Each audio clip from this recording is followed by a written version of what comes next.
안녕하세요. 둥근 지구의 불가능한 자연현상 부록입니다. 짧고 간단하게 설명드립니다. 너무 많아서요. 21번째 자연현상 사계절입니다. 둥근 지구에서는 계절의 변화가 있을 수 없고 모든 지역은 비슷한 온도만 존재해야 됩니다.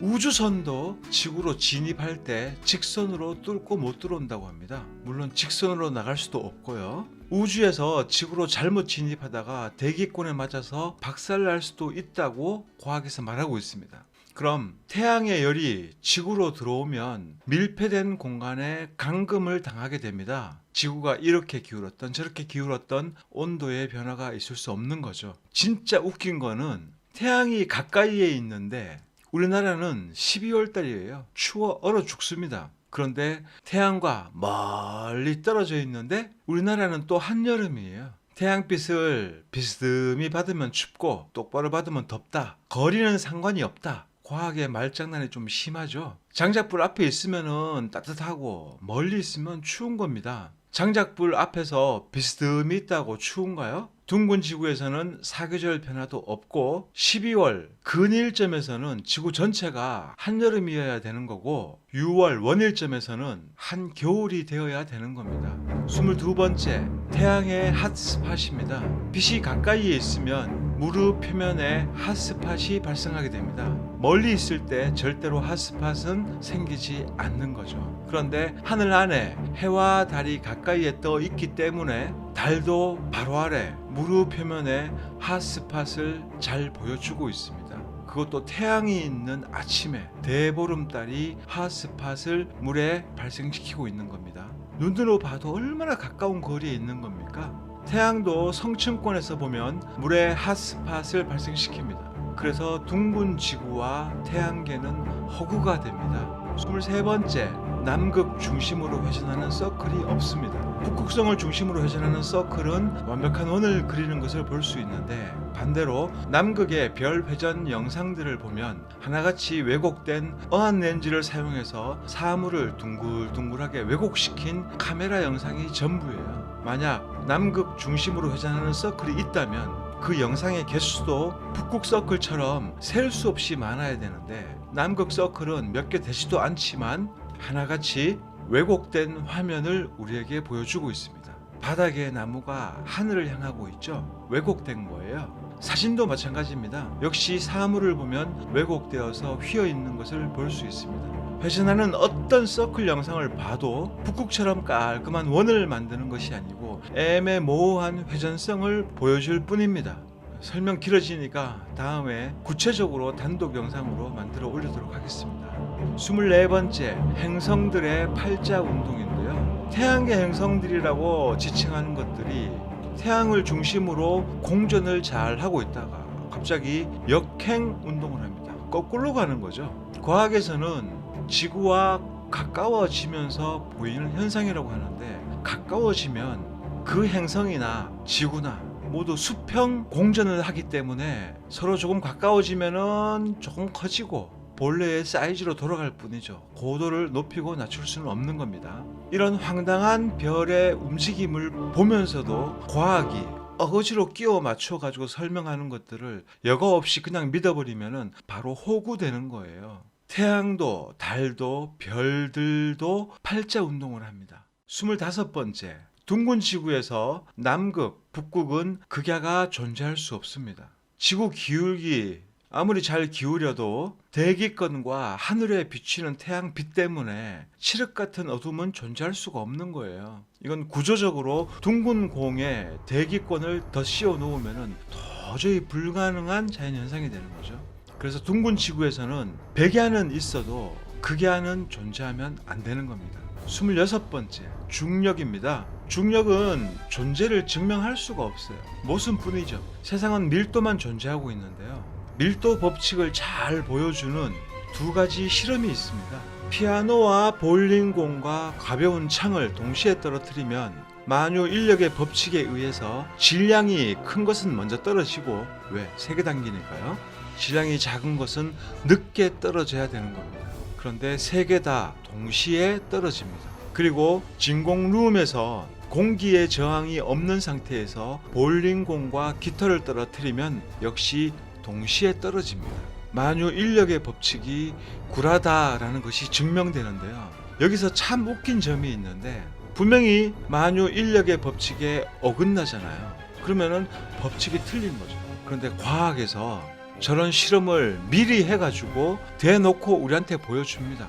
그러면서 뭐 어찌 해가지고 중력이 있는 거다라고 역설적으로 얘기를 하고 있어요. 과학이 만들어 놓은 법칙들 지들이 무너뜨리면서 그래도 끝까지 법칙이라고 우기고 있는 게 과학이에요. 에너지 보존의 법칙도 과학이 만들어 놓고 예외 사항을 두고 있습니다. 태양의 핵융합은 에너지 보존 법칙에 위배되는데 핵융합은 에너지 보존 법칙에 적용을 받지 않는다라고 또 지들이 스스로 법칙을 무너뜨려 버립니다. 그래놓고 법칙이라 이거죠. 27번째 자연현상, 하늘에서 내리는 비입니다.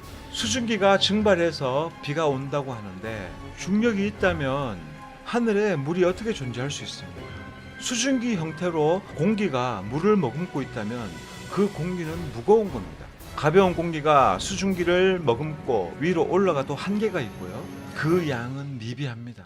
그런데 과학에서는 고기압, 저기압 만나가지고 막 물폭탄 때리는데 도시가 순식간에 2층 건물도 물에 잠길 정도로 물폭탄을 때리고 있어요.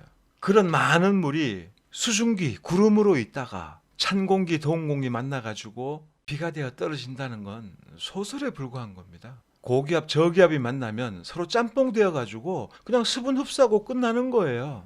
에어컨 냉매관에서 물설이 끼는 거, 얼음잔에 물이 흐르는 거, 이런 거는 찬 기운과 더운 기운 중간에 막이 있을 때에 가능한 거예요. 공기 중에서는 자기들끼리 그냥 희석되고 끝나버리는 겁니다. 물방울로 돌아갈 수 없고 돌아가도 그 양은 굉장히 미미할 수밖에 없는 거예요.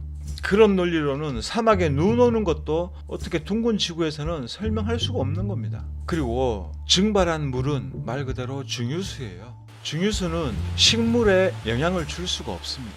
영양 성분 자체가 없으니까요. 농사 짓는 분들한테 한번 물어보세요. 가장 좋은 비료가 뭐냐고. 빗물이 가장 완벽한 모든 식물의 영양소를 포함하고 있는 생명원이에요. 생명원. 그런 생명원이 증유수라니 말이 됩니까? 둥근 지구의 자연현상, 과학의 설명은 모순을 더한 그런 이론만 잔뜩 가지고 있는 허구의 소설들이 대부분입니다. 28번째 자연현상, 먹구름입니다. 증발한 물이 구름이 된다고 했는데 그럼 검은 구름은 뭘까요? 증발한 물이 검게도 됩니까? 불가능하죠. 하얀 구름도 마찬가지고 빛나는 구름도 마찬가지고 먹구름도 마찬가지고 증발한 물이 구름이 된다면 먹구름은 어떻게 설명할 건데요? 과학은 먹구름을 설명을 못합니다. 둥근 지구 이론이 틀린 거죠. 하나님의 창조 증거이고 성경은 평평한 땅을 증거하고 있습니다.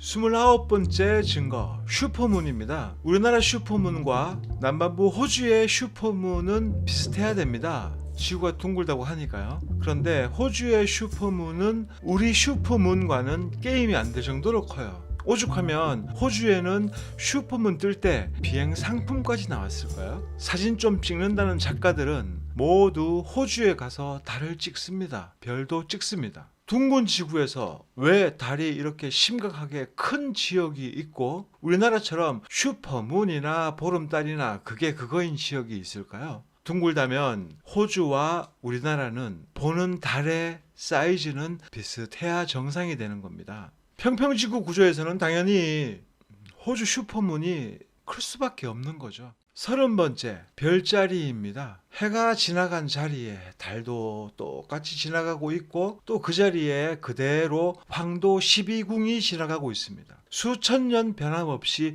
그대로 똑같은 패턴으로 황도 12궁이 계절별로 남중고도에 뜨는 것을 우리는 확인할 수 있는데요. 태양계 전체가 어디론가 날아간다는데 황도 12궁은 불가능한 거죠. 1초에 220km 속도로 날아서 은하계를 두둥실 떠돌고 있다는데 별자리는 어떻게 1년 동안 규칙적으로 똑같이 보일 수가 있을까요? 그것도 수천 년 동안 말이죠. 하늘의 별자리들이 바뀌지 않는 것을 볼 때 태양계는 어디론가 날아가고 있지 않다는 증거가 되고 둥근 지구는 역시나 가짜였습니다. 이렇게 둥근 지구의 불가능한 자연현상 30가지를 마칩니다. 그 외에 윤달이라든지 별의 이동 속도라든지 남십자성이라든지 더 많은 증거들이 있는데요. 이것들은 다 설명이 복잡하고 길어져요.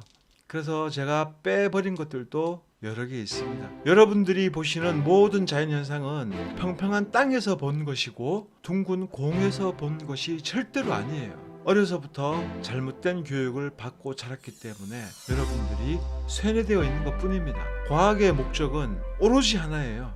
딱 하나입니다. 왜 평평한데 둥근 지구로 속이겠습니까? 바로 창조주 하나님을 숨기기 위해서입니다.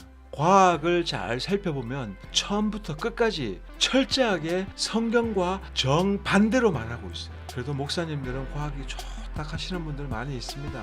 한번 살펴보라니까요. 신기할 정도로 성경과 정반대로만 이야기하고 있습니다. 여러분들이 지성인이라면, 여러분들이 지혜가 있다면 스스로 따져보고 생각해보고 판단하시기 바랍니다. 설마 세상에 담합하고 우리를 속이겠어? 네, 온 세상이 담합할 수 있어요. 그것도 궁금하시면 제 채널에서 검색하시기 바랍니다. 자, 이상으로 둥근 지구에서 불가능한 자연현상 30가지를 마치겠습니다. 간단히 설명했지만 주제마다 다양한 각도에서 더 많은 모순점들이 발생하고 있는데요. 시간 관계상 짧게 요약해서 설명하다 보니까 이해 안 가시는 분들도 많을 겁니다. 궁금하시면 제 채널에서 해당 키워드 검색하면 거의 다 뜰 거예요. 이미 영상으로 단독으로 많이 만들어 놓았기 때문에 좀 더 깊이 아는 거 어렵지 않으실 겁니다. 그래도 궁금하시면 영상 하단에 제가 운영하는 톡방 주소를 링크 걸어 놓았습니다. 톡방에 들어오셔서 질문하시면은 평평지구의 고수님들이 답변을 다 해드릴 거예요. 이상으로 1, 2, 3, 4부 부록까지 모두 마칩니다. 시청해 주셔서 감사드립니다.